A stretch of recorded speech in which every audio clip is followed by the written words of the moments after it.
Bismillaahi Raxmaani Raxiim. Kusoo dhawaada markaasi qaybteeni xigtay course-keeni ama crash course-geeni JavaScript. Qaybteeni markaasi ugu dambeysay ama keeni ugu dambeeyay waxaan kusoo baranay sida markaasi loo set up gareeyo environment-geeni anaga isticmaal lahayn. Anaga markaasi soo download gareynay Visual Studio Code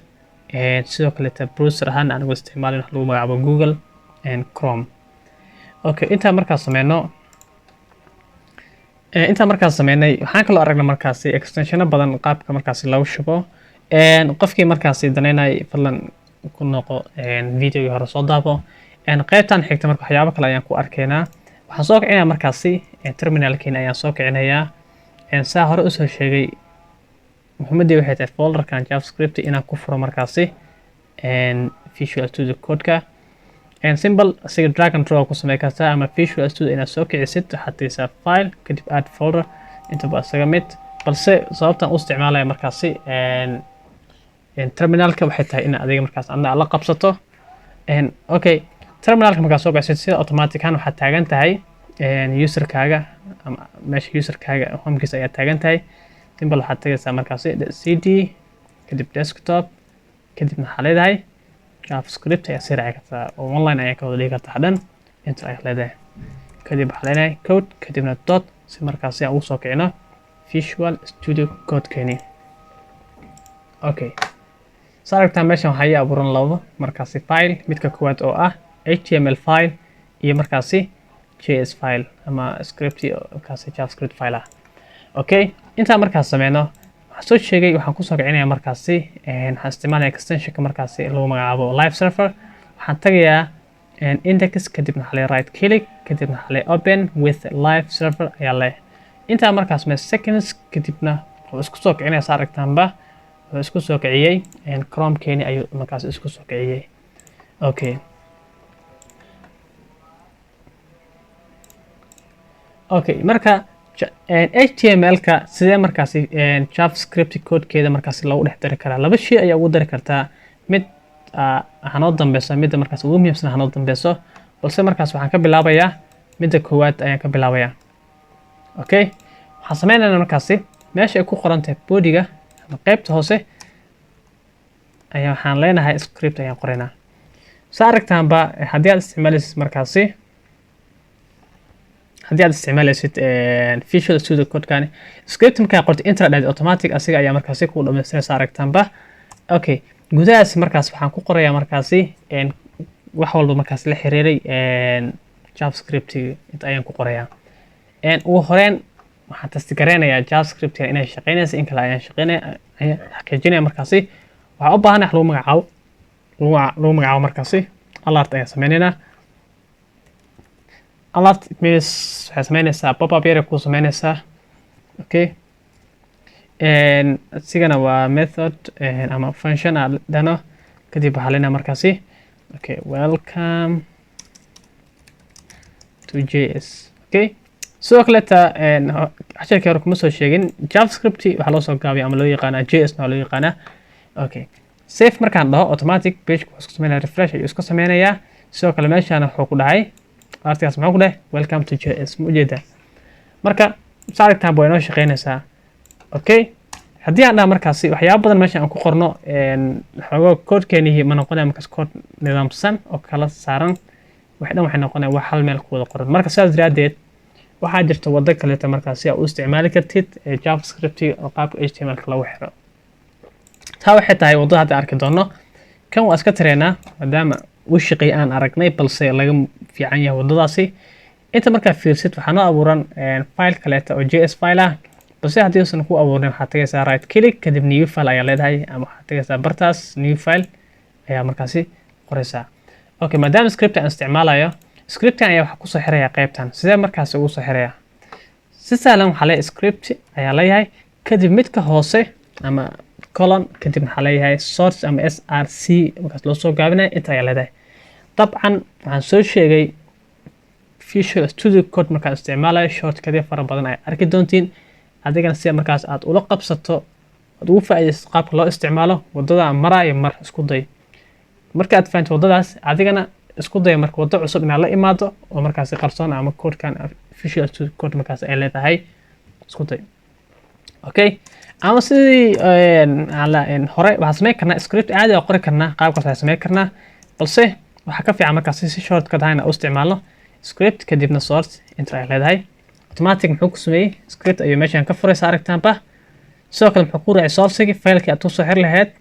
iyo wuxuu ka soo xiray meeshaan script ayuu soo xiray. Okay, intaan markaas sameyno source-gan waxaa sheegaynaa markaasi faylka aan ku xirino oo ah isla kan maadaama faylka hadduu waxaan isticmaal index uu yahay uu yaalo qaybtan caadiga ah rootka uu taagan yahay, sidoo kale tan scriptan ay taagan tahay qaybta rootka isku directory markaas ay yihiin. Simple waxaa samayn kartaa laba wado dot inaad dhahdid slash macnaha dot macnaheedu waxay tahay current directory ayaa sheegaysaa, kadib slash ayaa leedahay, kadib waxaa ka dooran kartaa script js qaabkaas ayaad u samayn kartaa. Ama si simple ah waxaa samayn kartaa script aa leedahay and script.js tan waa samayn kartaa, balse waxaa ka qurux badan markaasi directory maadaama laga yaaba hadhow inaad folder abuurtid, folderkaas gudaha aad sii galaysid, marka waxaa ka qurux badan inaad qaabkan u adeegsatid dot slash. marka pop-up wuxuu ku tusaa marka isla directory-gan adiga aad tilmaantay oo dot slash ah waxaa yaala laba file, faylka aad ku xir lahayd ayaa markaasi kuu muujinaya. waxaan isticmaalaya markaasi midka hoose scriptiga. Okay, save hadda markaan dhaho maxaa dhacay fiiri codekan hadda waa isku qasan yahay, script waxaa ka bilaabanaysaa line gees ma toosna. Save markaan dhaho automatic wuu isqurxiyaysa aragtaanba, sababta keenaysna waxay tahay waxaan isticmaalaynaa Patreon extensionkaas oo ashirkii hore markaas kusoo sheegnay qaabka loo install garanayo. Okay, hadda waxaan kusoo xirnay markaas meeshaan javascript ama waxaan kusoo script js keena ayaa meeshaan kusoo xirnay. hadda wax walba markaas anaga u baahannahay waxaa ku dhex qoraynaa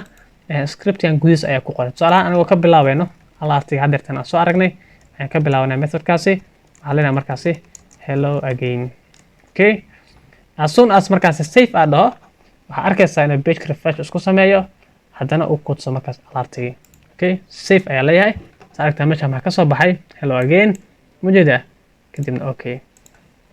Okay, scriptiga hadda waxaa ku xiray qaybta hoose ayaa ku xiray, sidoo kale qaybta kor waa geey kartaa, balse qaybta hoose waxaa u geey waxay tahay marka hore waxaa u baahanahay in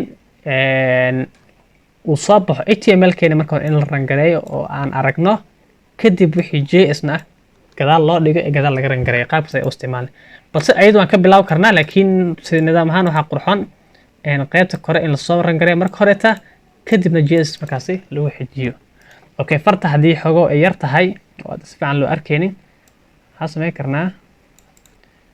okay kana iska yareyna gees iska geenayna. Okay, control kadibna plus ayaa leeyahay si xogo size-ka ugu soo daro farta. Okay,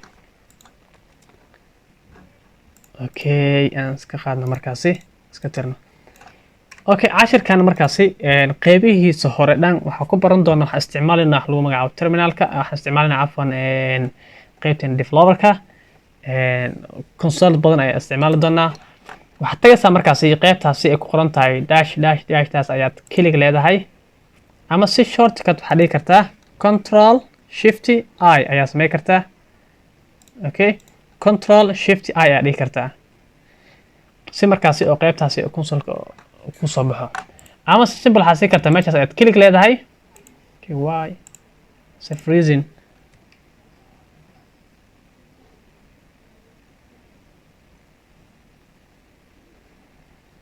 Okay, automatic way xiray. Okay, marka la taxalay right click open with live server chrome soo dib ugu soo kiciyo. Okay, ubuntu yeah send. Okay, refresh.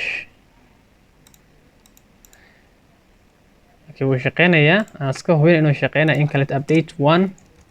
save aleeyahay. Okay, update 1 okay wuu shaqeynayaa. Okay, waxaan tagayaa markaasi. Okay, waxaan qoraalkan iska bixino, qoraalka si simple waxaan iska bixinaa java. Okay, crash course save. Okay, waxaan dhahnay markaasi si markaas consoleka u tagno waxaad tagaysaa calaamadda. Okay, waxaan sameynaa markaasi sida xasabka ku dhufano, kadib waxaad tagaynaa more tools meesha ku qoran tahay, kadibna waxaad ka dooranaysaa developer ayaa kaliya leh, ama si shortcut sida ku qoran control plus shift plus I ama F12 waa dhigi kartaa. Okay, intaan markaa click sameyno inta waxaa ka soo baxay console kan ayaa meeshaas ka soo baxay. console ka soo baxo okay qaybtaas ayaan keenaynaa markaasi waa meesha uu yaal cariir ayuu naga dhigayaa qaybtaas ayaan ka dhiganaa okay clear okay qaybtan markaasi waxaan ku baran doonaa qaabka loo adeegsado markaasi consolinka javascript markaad isticmaalaysid ama apps oo javascript aad sameynaysid qaababka cilada markaas lagu xalin karo badanaa waxaa la adeegsadaa markaasi lagu magacaabo console ayaa la isticmaalaa okay consoleska markaasi ilaa 3 shay ayaan ka arkaynaa mid ugu horeeya arkayna waxaa lagu magacaabaa caadiga log caadiga ah sidoo kale waxaan arkaynaa okay dabcan dash slash macnaheedu waxay tahay comment waay oo javascript kala taagan yahay okay log sidoo kale waxaad adeegsan kartaa markaas info error warning markaas way fara badan yihiin okay simple saddexdan isaga soo koobi doona okay waxaan sameynaynaa markaasi saddexdan isaga soo koobi doona insha allah waxaan leenahay markaasi console kadibna waxaa dot ayaa sheegaynaa kadibna methodka ayaa raacinaynaa markaasi saa aragtaanba pop-up noo soo baxay waxyaabahan ku jeclahay visual studio code haddii aan kusoo celceliyo igaraal noqo marka waa xiiseeyaa marka editorkan marka dot macnaheedu wuxuu ku tusaa consolekaasi methodka markaas raaci karo ama functionka markaas raaci karo ayuu ku tusaa aad u fara badan yahay markaasi balse saa aragtaanba waa log ayaa ku jira meeshaasi waxaa kaloo ku jira meeshaasi oo kamid ah warningkii ayaa kamid ah markaasi intaas okay waxaan isticmaalaynaa markaasi waxaan ka bilaabay log ayaa ka bilaabaya okay gudahaas markaas waxaan gelinayaa markaasi qoraalkii aan qori lahaa ayaa meeshaasi ku sheegaya okay waxaa leeyahay hello world haddii aan dhaho okay safe ale automatic safe markaa dhaco meeshaan wax ka soo baxay arag safe mujeda page refresh isku sameeyey intan waxaa ka soo baxay hello okay farta haddii ay markaas yar tahay waxaa leeyahay plus ku soo dar okay saarta meeshaan waxaa ka soo baxay hello world ayaa ka soo baxay oo markaasi log nom caadi ah sidoo kale meeshaan waxaa ka soo baxay failka markaas adiga aaran gareysay oo ah script.js line 5 ayaa markaani commandigan markaasi ran gareeyay oo ah markaa fiirsid waa lineka shanaad markaas k1 oo kaliya okay tan xigto waxaa sameyn karnaa markaas tan waa login caadinka aad sameynaysid wax badan arki doonaa markii koodad fara badan ama maxaa la projectiyo fara badan sameynayna logskaas aad noo anfici doona oo testiyo badan ayaan ku sameynayna markaasi okay tan xigto waxaa sameyn karnaa markaasi console.log kadib waxaa leenahay afan console.error error markaa macnaheedu ku tusaa wax khalada markaasi ina dhaceen camal ayuu ku tusay markaasi okay you did something wrong